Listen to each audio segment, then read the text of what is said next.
Welcome back to Arise exclusive interviews, where we bring very interesting people from the Israeli business sector, from the Israeli economy, that can help us navigate, the business culture in Israel and in the Jewish communities. We have some wonderful friends with us today, Mr. Ofer Nachshon and Rabbi Yaakov Gurwitz, who wrote this book, which is right behind me on the bookshelf, called Striking Kosher Gold. And it's really a guide to people who want to extend their business into Orthodox communities and need some help in just navigating and understanding the culture and understanding the business language, let's say. But before we talk about your book, I understand that both of you are businessmen. And that Rabbi Yaakov, you have a very interesting business. Maybe you could talk a little bit about what you do. Okay, thank you. I'm a textile expert. Okay. One of the commandments in the Bible, in Leviticus 19:19, is you're not allowed to mix wool and linen in garments. Just like there's kosher food, and you're not allowed to mix, let's say, milk and meat. You're not allowed to mix in clothing wool and linen. So we run an international organization that tests for the presence of these two forbidden materials. Yeah, I find that so interesting, and the way that the Jewish community and Orthodox Jews like yourself look at Scripture in such a literal way. Just the pshat, the very simple interpretation. It says, "Don't mix wool and linen." We won't mix wool and linen, and that you've been able to build a business around that. I think that's wonderful. And Ofer, with you together, I understand that you work as consultants in helping people create more connections and sell their products in the Orthodox world. Is that correct? The business practice have its own logic, its own rules. But still, in every community, there are different rules in which the business logic operates. Mm-hmm. So what we're trying to do is to help people to understand the business logic of the Orthodox Jewish community and help them getting through. Because although you have the same rules, buy and sell, you have to do some kind of profit and you have not lose money and all the business thing, but it's very important still to understand the mindset and the ritual of the Orthodox Jews in order to operate business with them. Right. I know, and you have a lot of wonderful examples in your book. I've read through most of it, and I've enjoyed it very much. Thank you. But I was reminded, I work as a lawyer in Jerusalem, and we have several Orthodox women lawyers who work in our office. And many times, our Christian clients will come into a meeting and say, "Oh, it's so nice to meet you," and the woman will pull back and say, "It's nice to meet you too," because there's this tradition within Orthodox communities of no touching between unmarried men and women, which I actually think is a beautiful thing, but it's something that's most people don't understand, and so I think it's important to understand the cultural nuances in order to take the awkwardness out of the equation, right? What would you say are some other kind of examples of kind of big do's or don'ts that you would see commonly in situations like that? First, I think it's a great example, but you can take it one step forward. It's not only that they can't shake your hand, they also can't be with you in the same room. So, alone, right? Alone. Right. So, for instance, if you're doing some moving and you have to close the date to the moving, the time to the moving, when the husband is here, he's in the house too. Right. Or any business meeting, you can't sit with the women alone. You need always to bring another guy with you. Yeah. If the door is closed.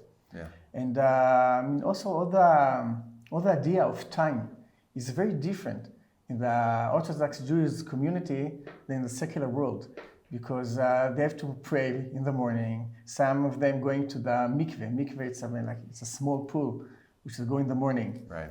So they start the morning very, very late, and also they end the evening very, very late. So all their business schedule is very different from the secular world.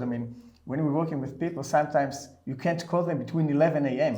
In the regular world, 11 a.m. it's already the middle of the day. Right. So over here, you have to understand that and not to be upset with that. And I guess the big one is probably Shabbat, right? Obviously, for people who are in business communities outside, in Israel, we're used to everybody resting on Shabbat. But in most countries, it's on Sunday, right? And then all of a sudden, your Jewish clients, you can't, even if you call them on Shabbat, you might not be able to reach them. I tell you something about that. We also help, using some help, and from people out of Israel who give us some help in our marketing as a freelance. Mm-hmm. So now we had many holidays here in Israel. We had Lag B'Omer, we had Pesach, many holidays. And now we're going to Shavuot, and they were in shock, so many holidays. And you can't work in the holidays. At first, they don't understand that you can't send a mail. You can't do anything with electricity during the holiday, and also during the Shabbat. So it's really, they were shocked, so many holidays. So it's another thing, of course. And it's not only that. You have Pesach, and we have also Sukkot, which is the whole week. Right. So you can't do anything the whole week. And also, if you're talking about that, all the schedule of the year is different. For instance, in the regular world, you have a summer vacation. I think it's all August. Usually it's all August summer vacation. If you're going to places like France, nobody works during August. In the Orthodox Jewish community, it's different. They're from after Tisha B'Av to Rosh Chodesh Elul. It's close. It's more. Sometimes it goes into September. Right. Sometimes. Well, that's interesting because it goes according to the lunar calendar. Yeah. But I have found it very easy, though, once you understand that, to just simply Google, on what days do the Jewish holidays fall this year, because it shifts from year to year, and all the information is there because of Rabbi Google, right? He's always willing to give his... Well, it's a bit different here because you can't find it in Google because that's called, I put it that way. Okay. There's no high school in Orthodox Jewish community. They go to a yeshiva, which they're studying only religious studies. Mm-hmm. So they have their own vacation. But the whole Orthodox Jewish community follows their vacation. So the whole community follows that high school vacation and doing their own vacation in that. So you can't really find that in Google. Right. And in doing this vacation, you can't talk with nobody. Yeah. They're all on vacation. The whole world is stops. Nobody cares about anything. And it's also important to understand that I think this is a shared value with Jewish and not Jewish and Christians, of course, that everything is from God. And also, how much money you earn and you won't earn or you lose, everything eventually is from God. So, and what you have to do is you have to give some kind of effort. You have to give an effort and then leave it to God to give you what you need. So sometimes it's affect also business. They're not really going all the way because I said, okay, I did my best or I did something, and now I leave it to God to do the rest. So it's something people are doing business with us. The Jews have to understand. Yeah. And so they're willing to lose money and not losing prayer. Not losing prayer in the morning, not losing the prayer in the afternoon. By the way, the Orthodox Jews praying 3 times a day. 3 times a day, yeah. In the morning, the noon, and in the evening, and they won't lose it. Yeah. And they not just go to the room outside and pray. Yeah. They have to pray in a minyan. Minyan, it's 10 people together. Yeah. So it's very interesting. You talk about the different schedules and the different concepts. One thing that I continually see is that Christians pray before they eat and Jews pray after they eat in general. I know that some Jewish people pray before and after and so on and so forth, but there's interesting differences. And we come back to the example of not being alone in a room with a woman. So there are ways to deal with that. So you leave the door a little bit open and you're not in a closed room together, right? Or having no physical touch. I grew up in a very conservative background, and when I was kind of dating my wife before we got engaged, my father told me, don't be alone with her in the dark in any situation. It's not a healthy thing. It could lead to, a premarital, significant physical relationship and so on and so forth. And I was at her house one time and the electricity fell. There was a blackout, and I ran out of the house like like Joseph ran from Potiphar's wife, And she was calling, Calev, where do you go? And until today she doesn't forget that I left her. I didn't help her turn the electricity back on. Well, it works for you to yourself. It works to you too. Yeah, but I think these ideas are important because Christians and Jews share a belief in the Bible, the Old Testament, the Tanakh, and share a lot of the same values, family values, and traditional values. And I think the Orthodox Jewish communities have just several thousands of years of developing, we want to protect family and marriage. what are those practical things that we can do to make sure that we are protecting them, right? So I think that's a beautiful thing. Yeah. Yes. One thing I could think of is there's certain times of year that the outward appearance of an Orthodox Jew is a little bit different than the rest of the time. For example, right now, as you see, my mustache is overgrown a little bit. There's certain parts that you're not allowed to do certain haircuts. It's a period of mourning, and this happens twice during the year. So there's several weeks in a row you're not allowed to get a haircut. So you may an Orthodox Jew might appear, oh, he's not kempt, he's not groomed properly. Like what? But non-Jewish people should realize it's not that they're not groomed. They just this is the requirement. It's all very intentional. Yes. So right now, as this video is being made, we're between the period of Passover and Lag BaOmer, which is a period of time where you're not cutting your facial hair. Correct. Remind us what you're mourning. Why is that? Because the students of the great Rabbi Akiba, so his students, 24,000 students died in this very short period. Right. So his mourning period, we don't have weddings and we don't listen to music, and we don't do haircuts. Right. That's one example. Also, later in the summertime, we have another 3-week period before the destruction of the temple, 2 temples in Jerusalem. So we don't do weddings and haircut and music. Right. This affects business meetings, or if just trying to if you have to go someplace, you may schedule your business meeting that it doesn't fall out during those times. If you can't avoid it, so you have to appear as is. Another example is, let's say. If you're on a plane and it comes time to prayer, so it's not exactly comfortable to be able to pull out your prayer shawl and put on your black boxes, and everybody say like, what is that? But this is a requirement. You have only a small window of time, right. And you have to do it right now, and there's no other right. place to go. You can't get off the plane and do it in the corner of the airport. You have to do it right here in front of everybody. So the people should just understand that we don't have a choice in this matter. This is how we serve God. Another example would be, it's very important to know food laws. When you make a business lunch meeting with a business person, right. So the Jewish person will have to make sure that the food is kosher.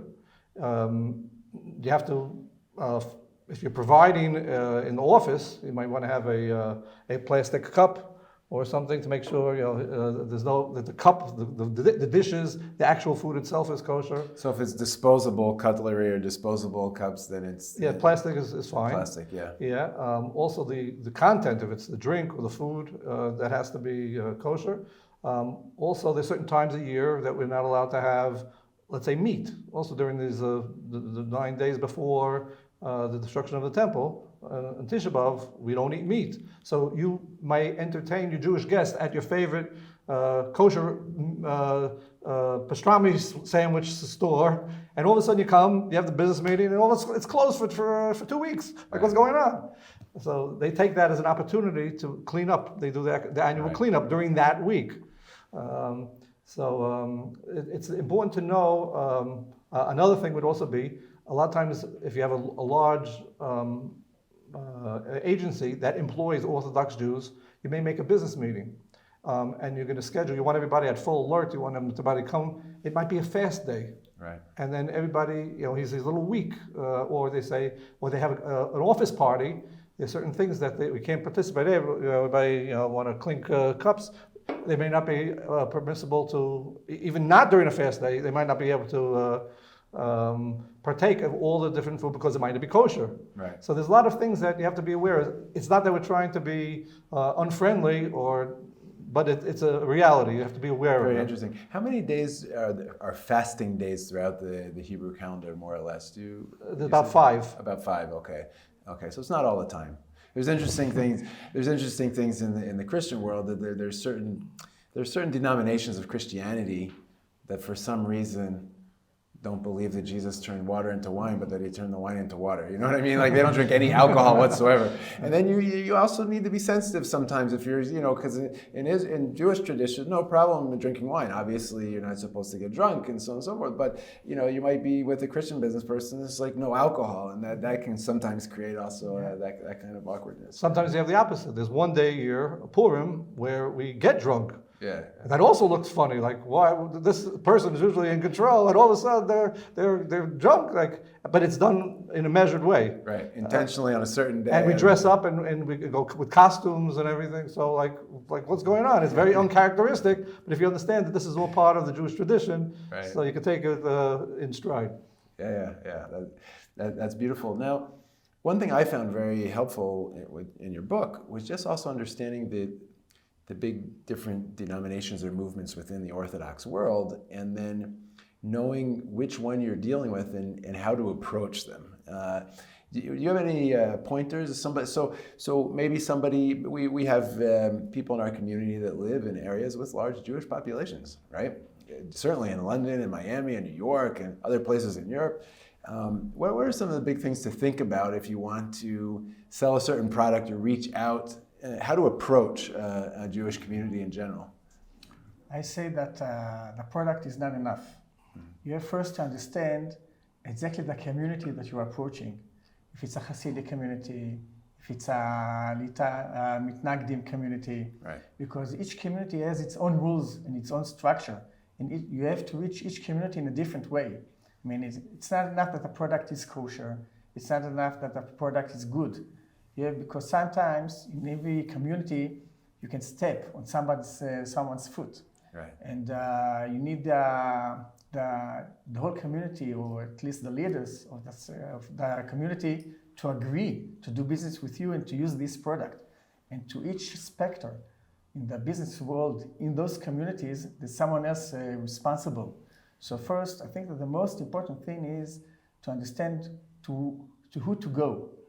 I mean, the product is not enough. Once you have a good product, you have to really understand who to approach to, right. And how to approach to him. And how does it help the community? I mean, it's not enough that it helps people in the community. It has also to help the community as a whole. So I think it's very, very complicated. As I said before, it has its own logic, its own business logic. Right. So you have in each community, it's a different logic. In a situation like that, say I'm selling a certain product in an Orthodox community, and I understand that this is the rabbi who's responsible for the community to make sure that whatever they're consuming is kosher, and it keeps all the rules and regulations. Once I have that, let's say, kosher stamp or approval of the rabbi of the community, would you say that's usually very widely recognized, and then you can expect to do a lot of business with a lot of people in that? Excuse me. First of all, on certain products, I would say, because there's different traditions and different points of Jewish law, what might be considered kosher for one community is not kosher enough for the other community. Right. And therefore you might find different symbols of kosher on the same bottle or the same package. And so you may have to go and pay for company A and also company B and maybe even company C. Okay, and so you have a few writings, but that'll cover everything. That's one thing. So these are companies that are recognized by specific religious movements within Judaism, yes. And each one has their own stamp. Yeah. So like on a bottle of wine, I've seen that many times on bottles of wine. In Israel, you have several kosher stamps. I think it's not only about food, because doing business with Orthodox Jews, not only with food. It's not everything has to have a kosher stamp, but still, in every product that you want to sell to Orthodox Jews, you have to understand exactly where to go. And I think it's a very important thing that many people are missing. It needs to help the whole community that you're approaching to. And the Orthodox Jew is divided. I mean, it's united with many divided communities. And you have to understand how it helps the specific community that you're approaching. Yeah. And also, it's very important because some communities are the leaders, have more impact on other communities. So we have to approach the right community. For instance, in Israel, there's a great Hasidut called Gur. She has a great impact on all the Orthodox Jewish community. Once Gur doing something, many other communities join them and follow the lead. So if you try to... Why is that? Because the Goul community is very strict, and they say, okay, if it's okay for them, then it should be okay for us as well. I think it's for two reasons. First, they're very strict. I mean, they're almost the most strict community, and if it's okay for them, and also the most business-wise community. And this is also a very important thing to understand. There's the Hasidim, they are more business-wise, they are not Hasidim. I mean, today in Orthodox Jews, there's a great value of studying the Torah, studying the Bible, studying the Holy Scriptures. And many people sacrifice their own lives and just studying a whole day. They're not going to work, and they're willing to live in poverty and to sacrifice their life for studying the Holy Scriptures. And the Hasidic movement is a bit different. They have a different value. I mean, they mix the regular life, working jobs, and studying and praying. Right. They have a kind of different values. That's why the whole Hasidic community is more business-wise. They have more money, and if you try to approach the whole Orthodox Jewish community, many times we advise to start with the Hasidim. But you have to find exactly which Hasidut to which product, which is very complicated. Very interesting.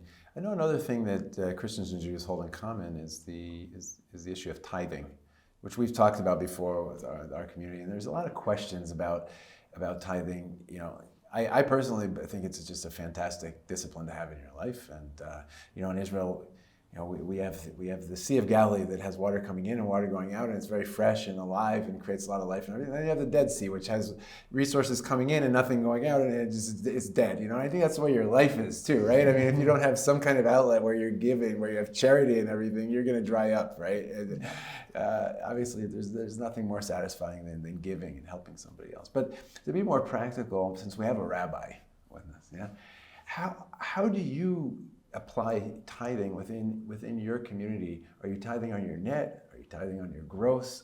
What kind of things do people give to? Does it have to go to the synagogue, or can it go to other charities? I know a lot of people are listening to us would be interested to know. Okay, very good question. Actually, there's two concepts of tithing. One is from produce, like fruit that grows in Israel. You have to take off a certain portion and tithe it. In the time of the temple, it would be given to the Kohanim, you know, to the priests, because they did the service, so we have to take care of them. They don't have an actual portion of land, so the Torah, the Bible says that you should, all the working people who have fields, they should actually support the people who will be designated for the service of God. So that's one type. Where is that given then? If I have fields and produce and I'm, you know, in Israel, where do I give that? Well, they would separate 10% of the produce, and then there's a whole chart that has to be. This one goes to him. This goes to him. Depends which year.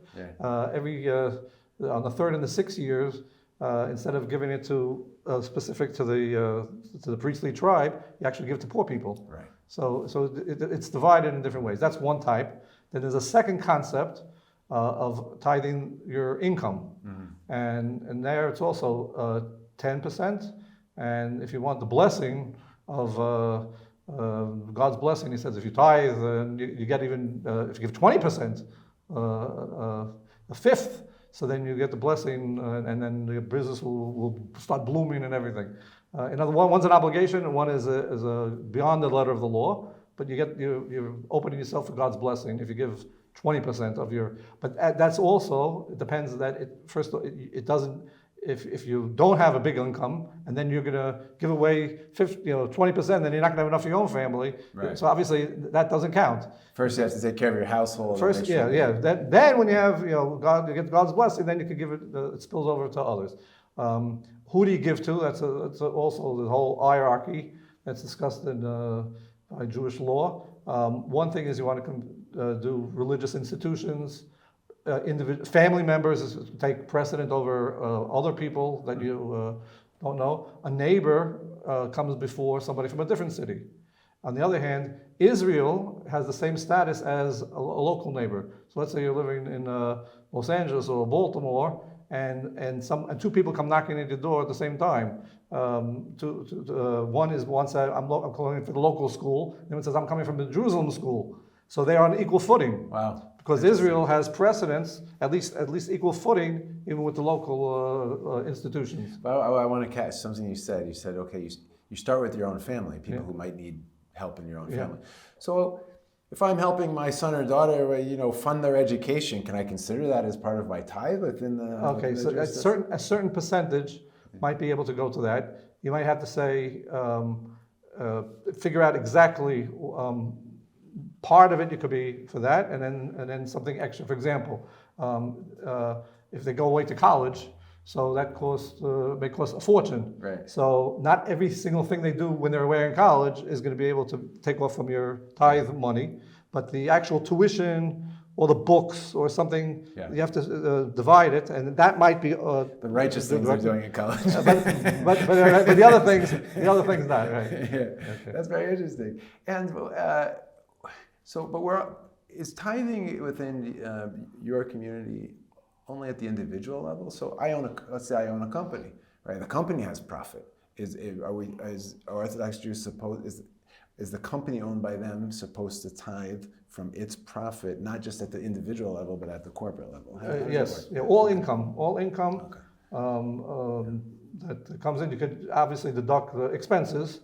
Mm-hmm. So how much comes in, how much taxes, how much expenses you had, and then you see what's the profits left there, and then from that 10% or 20%, and then now you might have a nice bundle of money over there. Now that you could divide.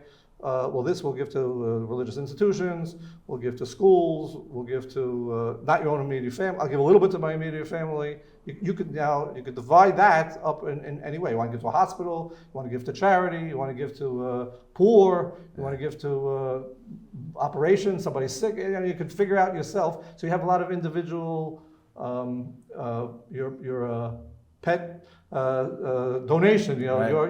You have autonomy. Yeah. So you could decide who's your favorite charity to give to. Yeah, I think it's at the end, at the bottom line, it's not your money. It's money that God gave you. Yeah. So you have to give back to the community. I mean, God helps you to do His command and give people money. Yeah. But at the bottom line, it's not really your money. Yeah.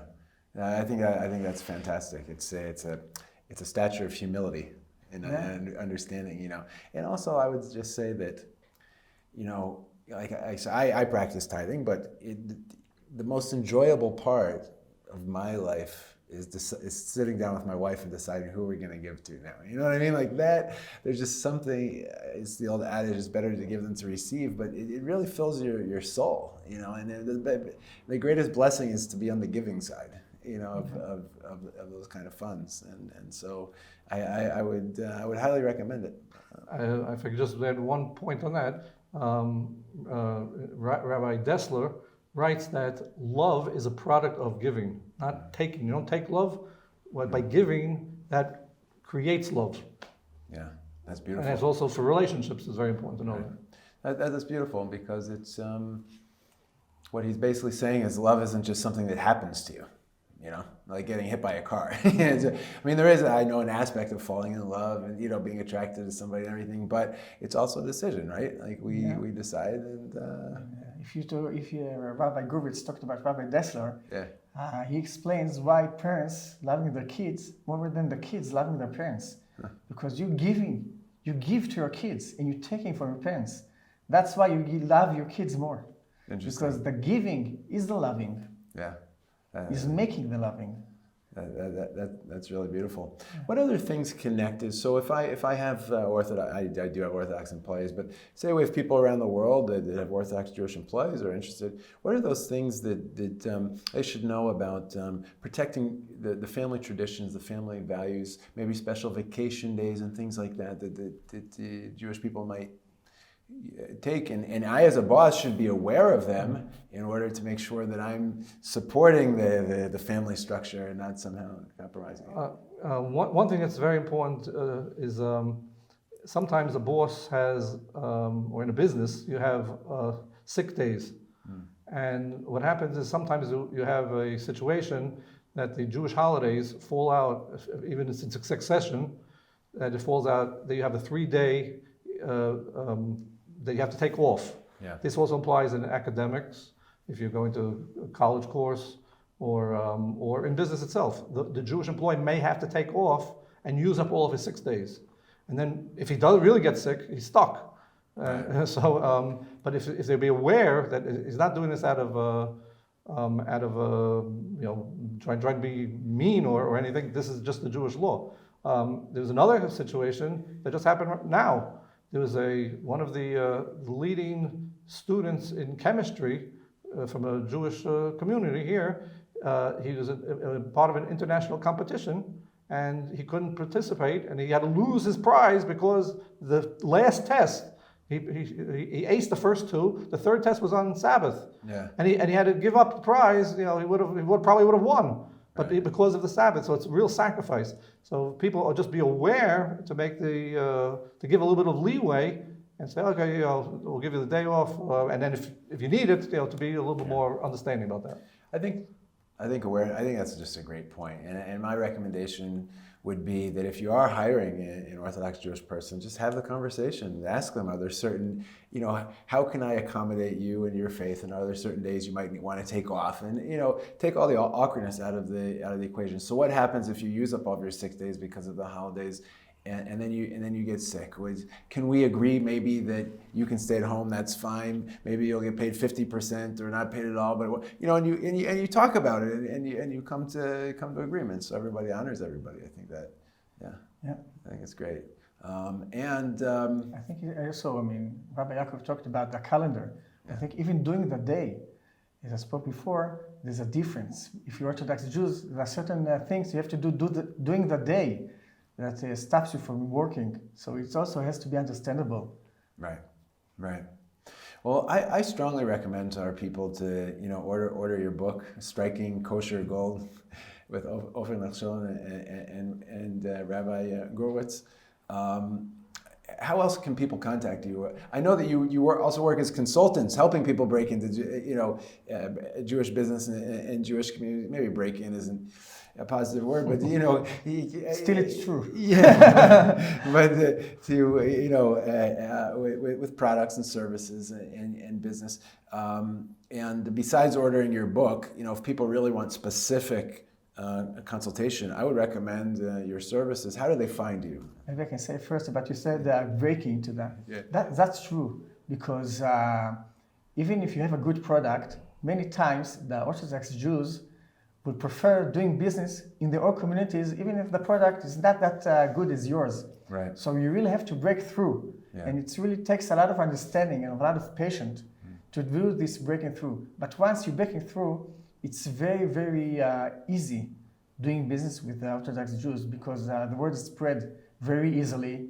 And if you catch the right guy, you catch the right moment, and you're doing it properly, you can take the whole community and not just start gathering clients. Yeah. So it is breaking through, but once you're in, it's very easy. It's great. Yeah. Fantastic.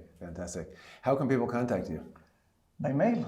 Email. Okay, so we'll put your email at the bottom of this video and underneath the video, and that'll be great. Yeah, so, thank you. Yeah, well, thank you. Thank you very much. If I could just add maybe another point, the pleasure of doing business sometimes with Orthodox Jews.